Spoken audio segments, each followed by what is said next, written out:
Welcome to another episode of Trench Tips with me, Zach Thompson, and my host, Jack Frimston. Beautiful. I love the way we do that. It's like a real... Yeah, it works well, doesn't it?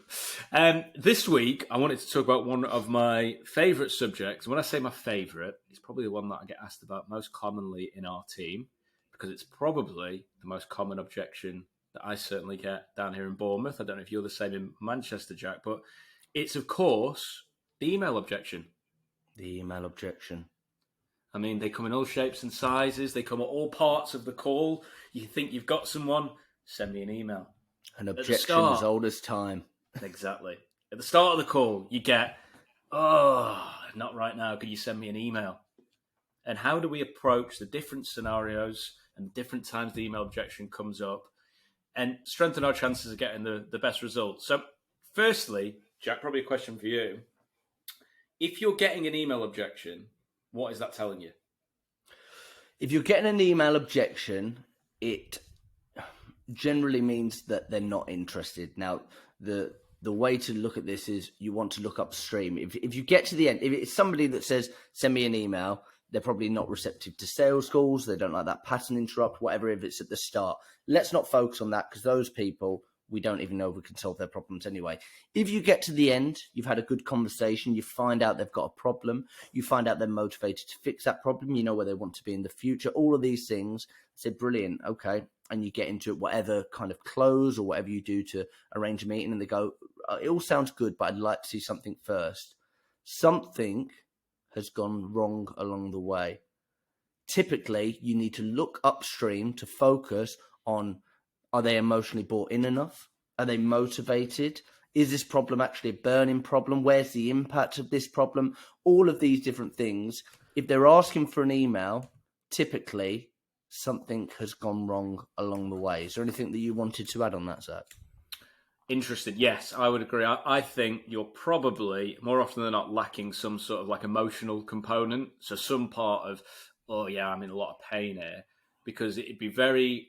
If you think of other scenarios in your life when you really genuinely want to fix something and you're motivated to do so, you wouldn't just say, I'll get some information. You'd probably be more on the line of acting. Now, obviously, there's anomalies to that. There's certain mindsets, like our own operations director says many a time, that he actually likes to have a few things to kind of digest first. He doesn't just make impulsive decisions.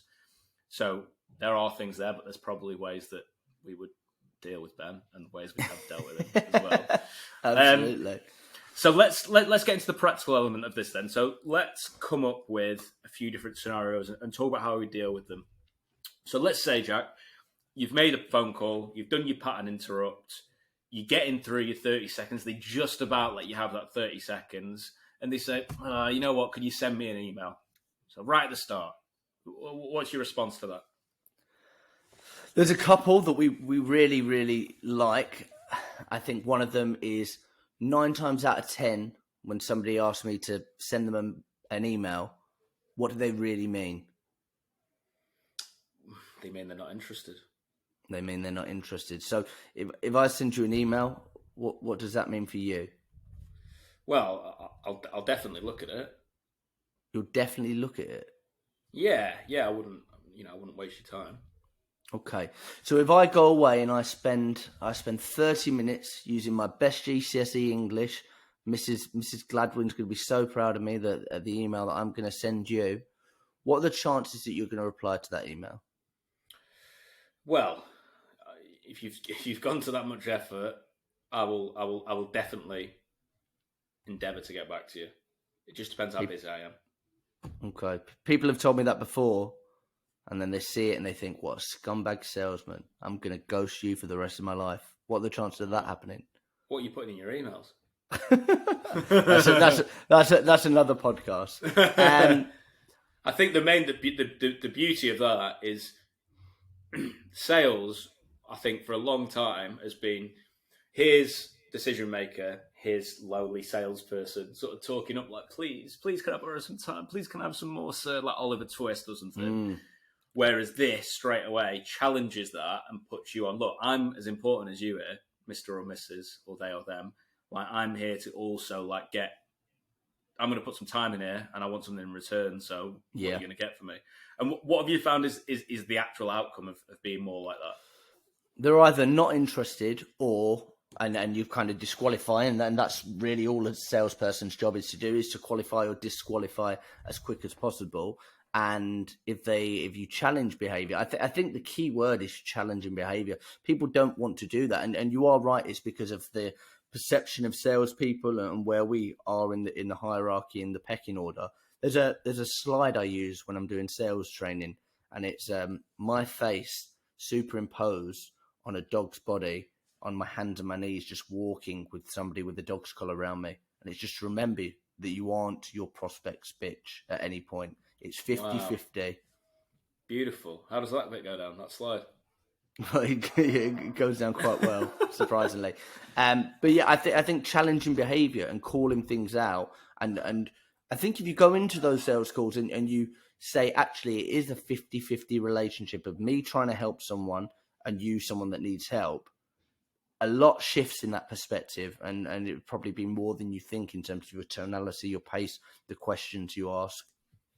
I've had it before where a guy said to me, I'm probably in that 9 out of 10 where I probably wouldn't get back to you. I said, okay, well, do you think I should write you this email then? Probably not. Fine. Wasn't so hard, was it? And then we both laughed and agreed and went off on our way. So, yeah, I think one of the important things that you said there that salespeople need to remember is a no or a yes is a good outcome. The bit in the middle is the bit when you're screwed, when you're chasing emails forever that no one had any interest in dealing with. So let's move into the other one then, Jack. So maybe we should switch roles here. So yeah. Let's say we're more towards kind of the middle of the call or something like that. We're perhaps getting something out of it. Maybe we're missing the problem in detail, and then someone says, "You know what? This sounds interesting, but can you send me an email first?" So should we try that one? Yeah. This sounds interesting, but can you send me an email first? I can. Can I just grab your email, actually? Yeah. I don't know if I should say it out loud. I'm going to get bombarded with cold emails. It's jackf@wehaveameeting.com. Perfect. Okay. And Jack, just so I'm not sending you over absolutely everything and boring you to death, what's maybe one thing that you're struggling with right now, and I'll focus on that? It would probably be to get in front of the right people. In front of the right. Okay. Can you give me an example of what that means? Yeah, so it's more a case of like we do have a consistent trollop of leads coming in, but we are finding that we're spending more and more time having these calls that lead to nowhere. Okay, that sounds quite frustrating. Yeah, it is. Okay, and has that been? It's a bit of a personal question. Do you mind? Go on. I mind. I don't mind. Okay. How long have you felt like that for? Maybe the last 3 months. Last 3 months. 3 months. 3 months. Okay, and have you got close to fixing it? It's improved since we started, but the trollop of leads just still isn't good enough. Okay, so would you say it's improved on the way to perfection? I wouldn't say perfection, no. If it stayed how it is right now for another 3 months, would you be happy? No. Okay. I suppose last thing to ask then. Very, very challenging. You're probably going to want to punch me in the face for asking it, but I've got to ask it. You can ask it. You sure? I'm sure. Have you given up? No, not yet. Okay. You got your diary there? Oh, I do. I'll marry you. Here's my diary. So talk us through the first. There's probably a couple of key elements in that if we break it down. So talk us through the first bit. If we go back to what you said originally, what was the first thing? Okay, so objections in the classical framework. So one thing to remember with objections: if you're getting them, you've done something wrong. That's the first thing to remember. So the best way to not get objections is for you to bring them up first. So that should be part of the call, right? But we're not in that bit. So that's the first thing to remember. So the email objections come up, which normally is like a fob off, right? So we dealt with that one before. That's the 9 out of 10 one.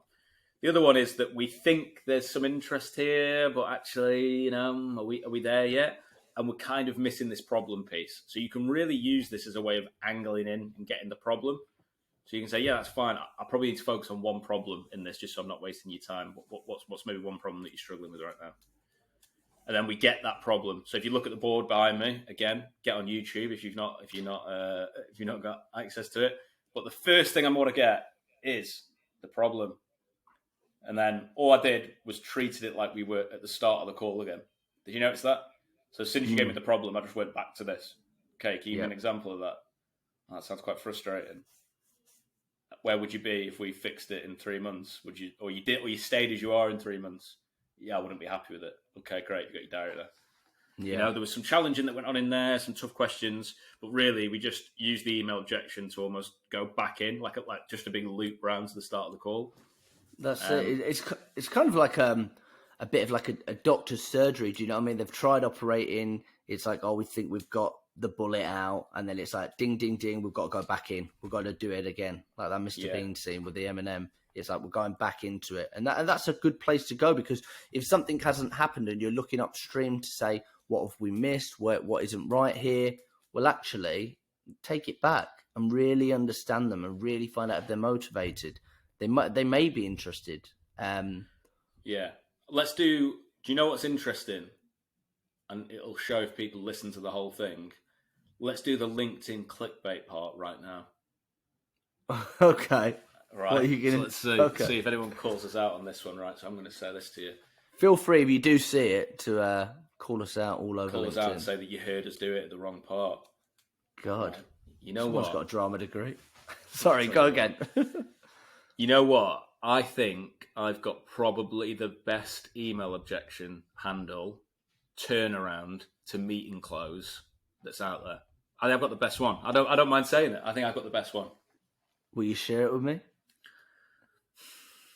Stephen Bartlett music. Trailer. Yeah, beautiful. I love it. Diary of a Sea. Whoa. It's Trench Tips. Yeah. Yeah, I like it.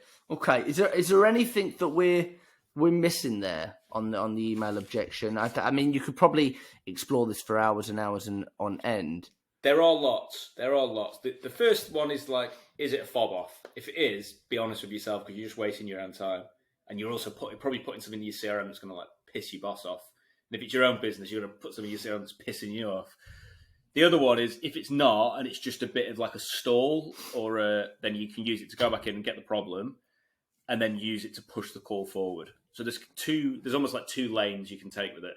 And really, if you're aware enough and self-aware enough, you should be able to know which lane is appropriate.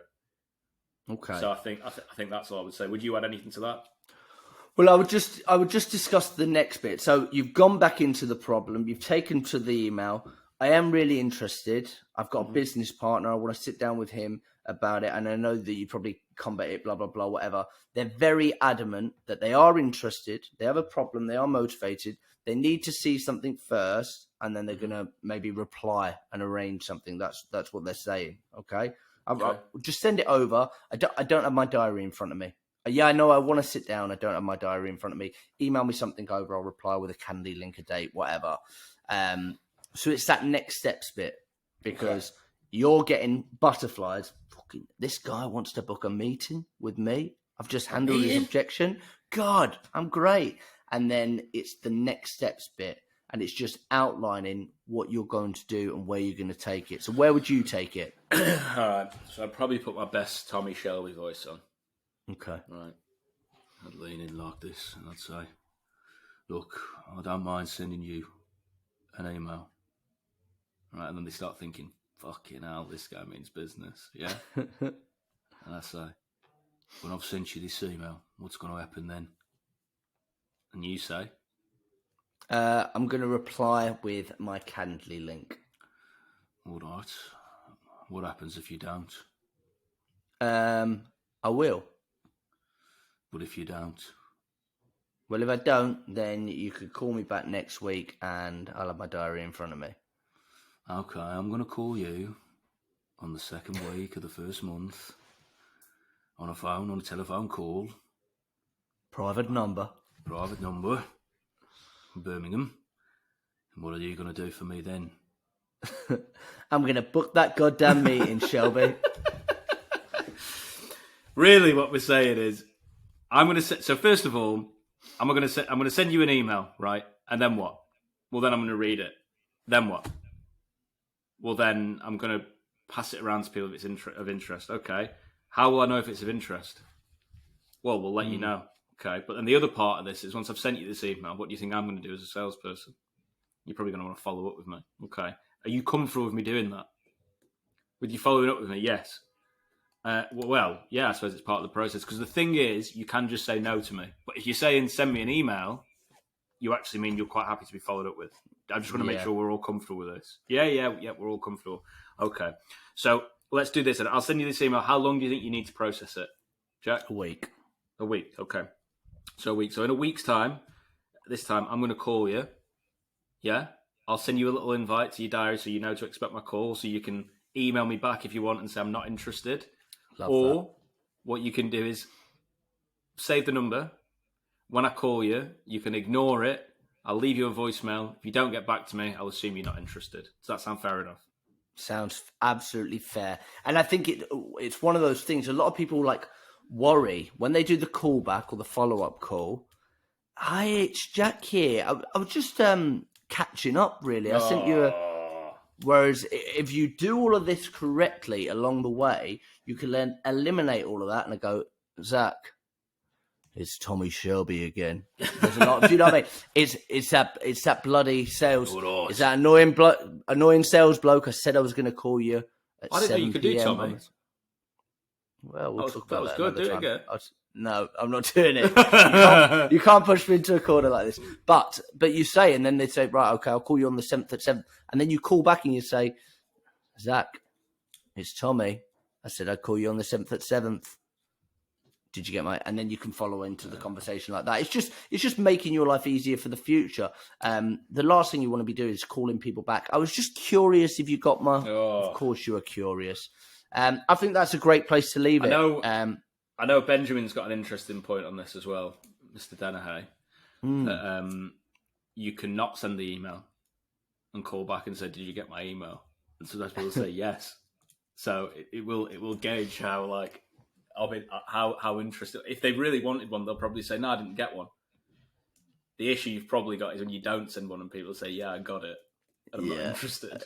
I'm not interested in what? I didn't send you anything. It's good. I like it a lot. I like it a lot indeed. Right, let's leave it there. Email objection. I hope that helps people. If there's anything else that people are struggling with, give me and Jack a shout on LinkedIn. Anything you want us to focus on future trench tips. We always like to dissect certain things. So, yeah, feel free to chuck any questions over. I've been Zach Thompson. I've been Jack. No, it's not. All right, I've been Jack Frimston. Thank you very much for listening. Thank you.